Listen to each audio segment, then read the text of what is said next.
The Prime Minister is beginning his morning in Beijing with high-stakes talks with the Chinese President on the agenda.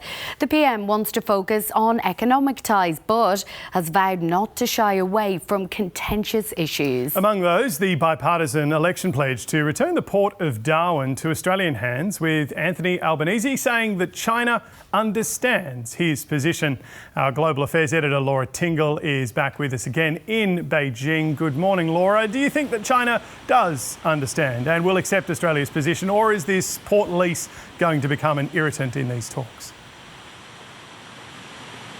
I think they probably understand Australia's position, James. Whether they like it or not is hard to say, but it may be an irritant, but the government is very firm, the Prime Minister is very firm that this is a position that he took to the election, that they're not for turning, and the Chinese will, in the colloquial terms, just have to cop it. Yes. Now, Donald Trump has announced overnight, Laura, that he's sending military aid to Ukraine. Of course, we live in a very, very interconnected world. What sort of flow-on effects could not just the decision to send military aid, but also this threat of tariffs have on China? It is really interesting, James, isn't it? It's such a significant turnaround by Donald Trump.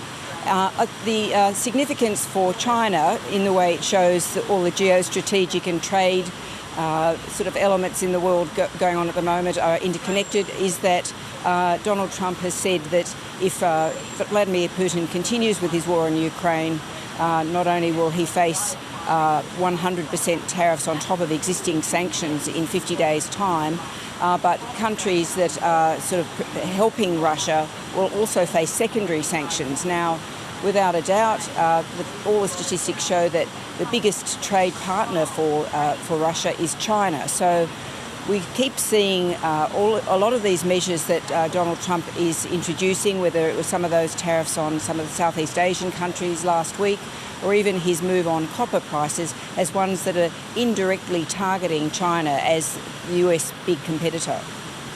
All right, our Global Affairs editor, Laura Tingle, thanks for joining us again from Beijing. US President Donald Trump has warned Russia he is running out of patience over the war in Ukraine, announcing a major weapons package for the war-torn country and threatening to hit Moscow with severe tariffs. North America correspondent Lauren Day reports from Washington.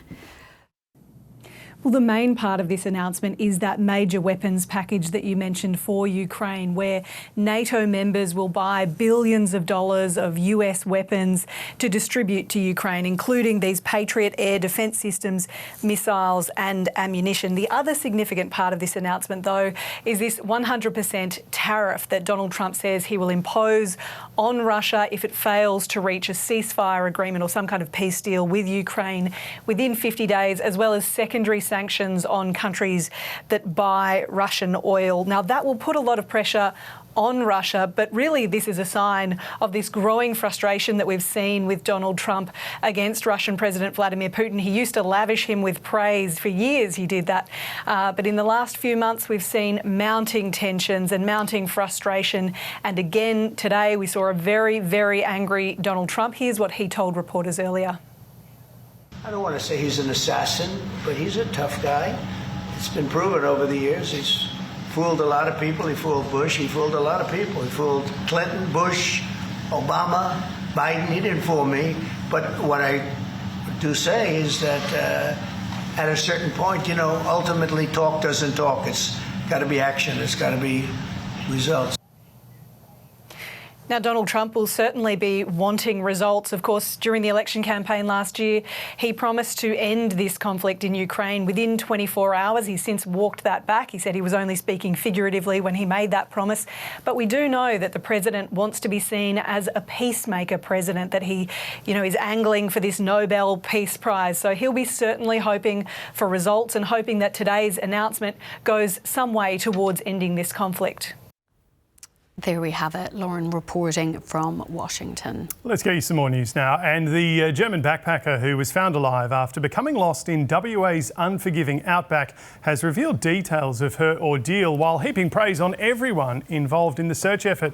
In her first public statement since being found, Carolina Wilma says a car crash and head injury led her to become confused and then lost for 11 nights. Victoria's acting Premier Jacqueline Symes has labelled a video of a group claiming responsibility for an arson attack on a Melbourne manufacturer earlier this month as hurtful and unacceptable. In the video, which hasn't been verified by the ABC, the speaker makes further threats against the business, saying it was targeted for its involvement in the manufacture of F-35 fighter jets.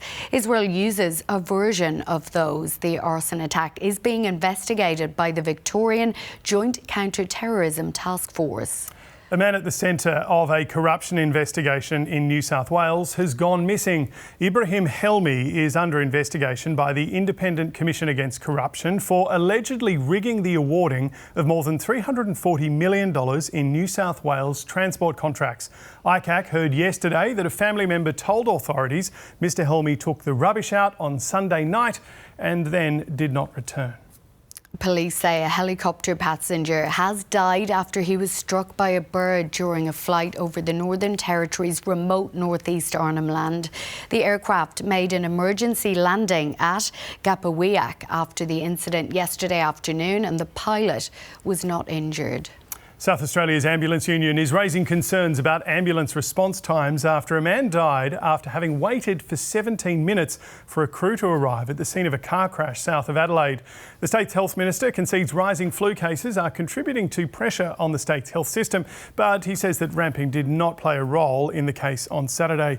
Chris Picton extended his sympathy to the man's family and praised the extraordinary efforts of the bystanders and paramedics who attended the scene. Sesame Workshop says Elmo's X account has been secured after it was hacked. It says the account was compromised by an unknown hacker who posted disgusting messages, including anti-Semitic and racist posts. Some of the messages also demanded the US government release more information on the sex trafficker Jeffrey Epstein. And Parisians have enjoyed a drone light show over the Eiffel Tower and fireworks to mark Bastille Day. France's National Day marks the storming, of course, of the Bastille fortress and prison in 1789, which was a key moment in the French Revolution that overthrew the monarchy, and some pretty spectacular pictures coming out of the French capital this morning. They do a good show, don't they? Oh, absolutely stunning indeed.